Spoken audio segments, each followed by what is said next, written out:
India आघाडीकडे, पण तरी सुद्धा तुम्ही एमवरती बोंबलताय चुकीच्या पद्धतीनं, याचा आम्ही निषेध केलेला आहे. आणि मी आवाहन करतोय आपल्या माध्यमातून त्या नेत्यांना की तुम्ही हे डेमो करून दाखवा ना, आम्ही समोर येतो.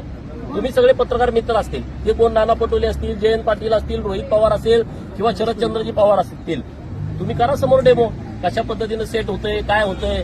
आता काल त्या इस्लामपूरमध्ये जयंत पाटलांनी मिटिंग घेतली आणि कार्यकर्त्याला काय सांगितलं की 50,000चं सेटिंग भाजपने केलं होतं, आपला विजय झाला 61,000 मतांनी. अरे किती खोटं लबाड बोलायचं तुम्ही.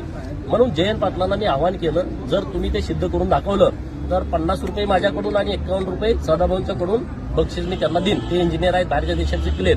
असं चुकीचं लोकांना सांगू नका. आतापर्यंत तुम्ही हेच उद्योग केलेत, लोकांना सारखं ते ट्रस्ट करून लोकांच्या मनात तसं निर्माण होतंय. आता रोहित पवार ट्विट करतोय, अरे 1000 मताने निवडून आलाय, आपली लायकी काय, आपली क्षमता काय. पवारांचा नातू